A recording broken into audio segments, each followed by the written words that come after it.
Всем привет, меня зовут Веруша. Она хотела бы жить на Манхэттене. Я сегодня буду говорить про женщин, которые хотели бы выйти замуж за иностранца или строить отношения с иностранцем. Кто-то мечтает жить в Париже, кто-то хотел бы переехать в Лос-Анджелес. Или, может быть, кто-то рассматривает отношения с турецким мужчиной. Сегодня поговорю об американцах, итальянцах, англичанинах. И также я скажу про русских мужчин, которых не выбирают русские женщины. Вот на той неделе я записывала видео, где говорила о том, что русские мужчины не выбирают русских женщин, а выбирают филиппинок, таек и так далее. Это вот такая ответочка, но уже со стороны женщин. И скажу в этом видео про рейтинг, какие мужчины считаются самыми такими семьянинами и самыми надежными. Помните время, когда было популярно направление учиться, приезжало большое количество иностранцев, и был такой бум союза с иностранцами. Ну, много было из Африки, мужчины, потом там такие интересные очень детки получались. И вообще, как бы, союз с иностранцем, это до сих пор считается престижно. Вот как-то это очень звучит, вот, что у меня муж там американец, например. И вот в 90-е, например, да, когда у нас в России ничего не было, Россия переживала сложные времена, и вообще до 90-х были сложные исторические события. И много людей, конечно, смотрело в сторону Запада, потому что вот казалось, что там действительно вот живут люди как нужно. Все было, все в достатке, зарплаты высокие. Да, здесь как бы люди как будто выживали. И очень хотелось прикоснуться к тому всему вот этому западному. И даже вот вспомните, какая там была очередь у этого Макдональдса выстраивалась, люди просто хотели вкусить это, там Кока-колу первый раз попробовали советские люди, какое удовольствие получали, казалось, что это вообще вот что-то такое, просто вот такая диковинка, да. И много, конечно, людей уехало в 90-е за лучшей жизнью, также много женщин рассматривала брак с иностранцем. Всегда казалось, что брак с иностранцем – это как бы, ну, и очень престижно, как я сказала, и ты как бы от этого очень много получаешь. То есть женщины рассматривали брак с иностранцем именно с тем, что они очень много приобретут. Но много союзов, когда женщины понимают, что менталитет разный, и у нас, конечно, например, менталитет ближе к американскому менталитету, хотя все равно есть разница, но нежели, да, там, с турецким совсем. То есть это вообще совершенно другие мужчины, и сколько там разных историй наших, как женщины там страдают потом. Но я сейчас потом дальше скажу. И, в общем, и женщине казалось, что вот она там будет на Майбахе ездить, будет как голливудская звезда жить там в этом особняке, американском этом доме, в американской мечте там с бассейном, еще и, в общем, муж иностранец, и все, да, все, в общем, жизнь удалась, сказка свершилась.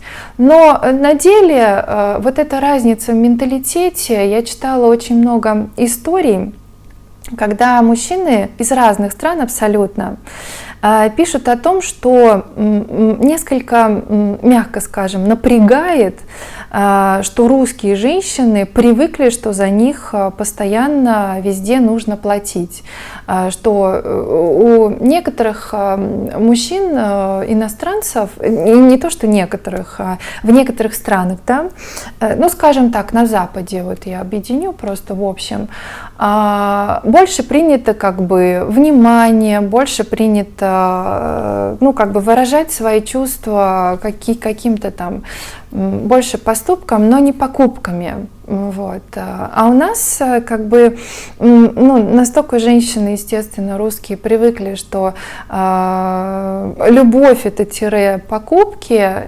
соответственно, как бы они требуют из русских мужчин, потому что есть истории, например, женщины с русскими мужчинами строили отношения, не подошли и начали искать себе иностранца.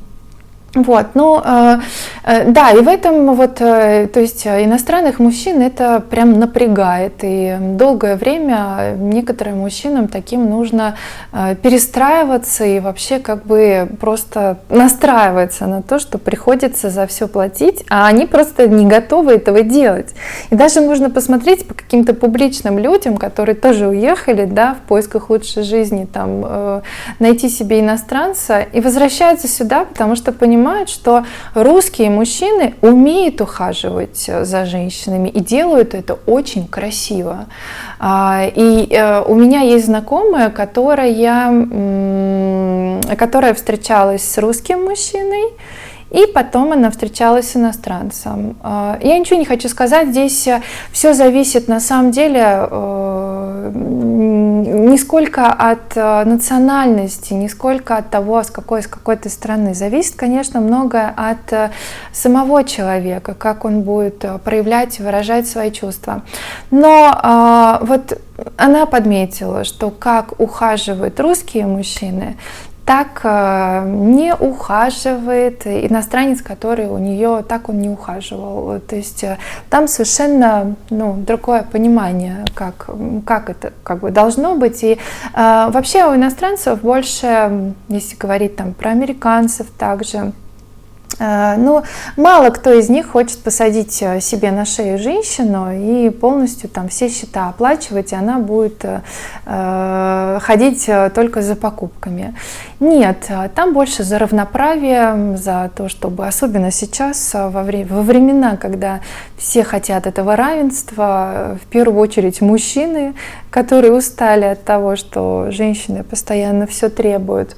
Вот, поэтому там больше за равноправие и за то, чтобы оба партнера и работали. И я бы даже сказала, многие мужчины, американцы, не будут уважать женщину, которая не работает и просто сидит дома. То есть в основном американские женщины, они, конечно, также работают и так далее. И плюсы, конечно, с иностранцами, да, это то, что там можно подучить язык, да, как известно, у любви есть множество языков этой любви, которые, когда можно не знать вообще совершенно языка, но при этом понимать друг друга. И потом, конечно, очень быстро ты выучишь таким образом язык, то есть это да. А еще какие моменты, это, конечно, когда у ребенка там двойное гражданство, да, то есть сразу появляется возможность приезжать в страну, да, как бы вот так вот туда-сюда ездить. И это же является минусом, потому что когда при разводе, это у нас, например, так, что у женщины остается ребенок, а в некоторых странах ребенок может остаться с отцом, и поэтому тоже огромнейшее количество случаев, когда женщина просто потом очень долго пытается ребенка своего забрать, но не получается, потому что ребенок остается с папой. И вот так вот получается на две стороны. Ты постоянно ездишь. В общем, это как бы тяжело, да. И для ребенка в том числе, куда он там будет ходить, учиться. И в общем, вся история такая. Надо 33 раза, конечно, подумать. Почему, конечно, иностранцы, вот я читала, иностранцы выбирают русских женщин, потому что до сих пор, во-первых, в первую очередь, русские женщины всегда ценятся за то, что они, наверное, пожалуй, самые ухоженные.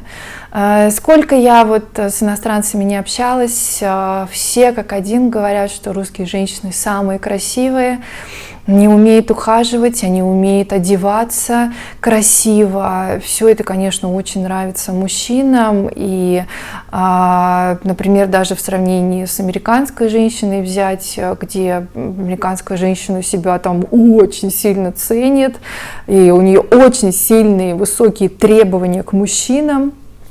Вот, а женщины наши готовы поддерживать, готовы там, ну, более как бы, более тоже такими женственными, да, являются по сравнению там с какими-то западными женщинами.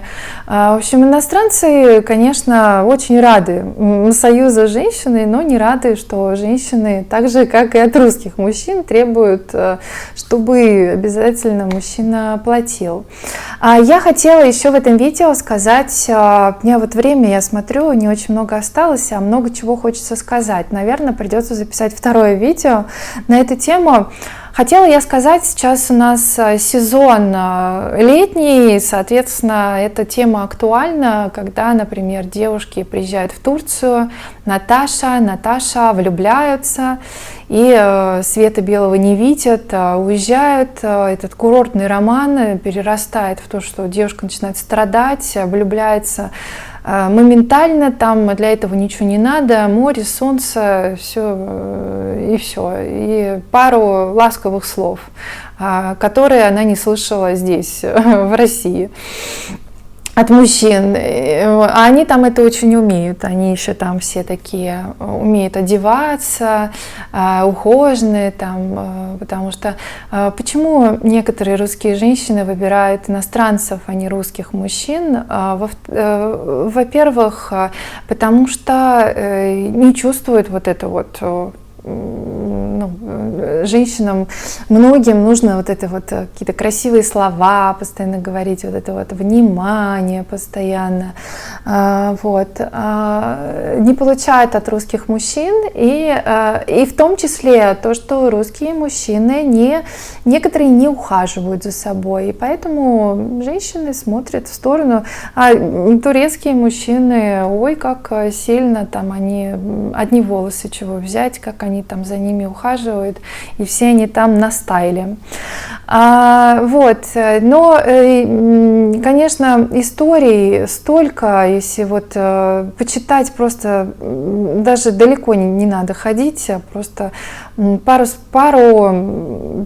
первых историй на странице, если вы напишете про отношения с турецким мужчиной, сколько историй, когда вот начинается, это у меня бизнес, отправь деньги, потом она сама туда летит, и вот, в общем, все это начинается, в общем, милые девушки, милые женщины, 33 раза подумайте, потому что я была в Турции недавно, и на себе, так сказать, прочувствовала вот это вот по 100 раз одно и то же, глаза как звезды, ты звезда, там, ну, на меня просто это уже не действует очень давно, потому что я уже как бы не очень молодая девушка, не юная такая, в которой можно как-то это словами повлиять. Вот. А вот молоденькие, конечно, они прям опасно для них это. В общем, с турецкими мужчинами плюс менталитет очень разный. Вот, но с турецкими мужчинами очень разный менталитет. И здесь, наверное, будет неплохой вариант, если турецкий мужчина воспитывался не в таких прям в турецких традициях, скажем так, семейных, да, а более, ну, в таких свободного мышления человек. Вот.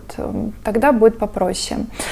По поводу англичан хотела сказать, да, вот это вот всегда считалось, что англичане чопорные, но англичане, ну, скуповаты где-то считаются, но англичане считаются очень мягко, они так ухаживают, они вот там много таких джентльменов есть, но и красавцев, надо сказать, англичан, мне нравится их очень внешность. Итальянцы, да, но там как шутят, что вы будете жить не только с ним, но и с мамой. Для итальянцев, конечно, мама номер один, и я очень на отдыхе много наблюдала, когда мальчик, вот видите, я уже просто по Фрейду оговорочка, я говорю мальчик, а на самом деле это мужчина, когда мужчина до сих пор отдыхает с родителями, а ему уже 40 лет. В общем, там это такая история. А рейтинг, я хотела сказать про рейтинг мужчин, которые считаются лучшими семьянинами. Это норвежцы, это шведы.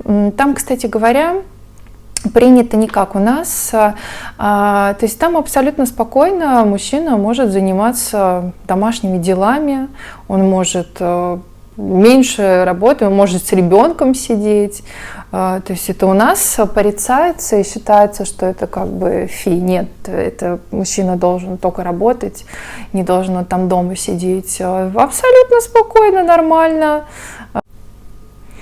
Из Финляндии мужчины, норвежцы еще, ну и там японцы, китайцы, но они такие больше со своими женщинами в Союзе. Кстати, я знаю женщин русских, которые приезжают прям вот, не приезжают, а просто там, ну как-то вот они приехали то ли по работе, да, еще что-то, прям браки с китайцами достаточно крепкие и счастливые.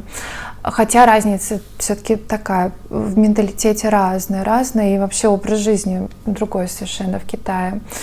В заключение хочу сказать, потому что у меня очень много мыслей, я обязательно запишу еще одно видео на эту тему, потому что я стараюсь делать не очень длинные видео. Любовь, она может прийти и к иностранцу, и к кому угодно. Можно быть счастливой с русским мужчиной, можно быть несчастной с иностранцем и наоборот, да, счастливой с иностранцем, а с русским мужчиной быть несчастной. Поэтому здесь главная любовь, там, я думаю, люди, какой бы национальности ни были, пойдут друг другу навстречу, и все будет хорошо. Главное в этом мире найти своего человека. Спасибо вам большое за внимание. Увидимся уже на следующей неделе. До новых встреч. Пока.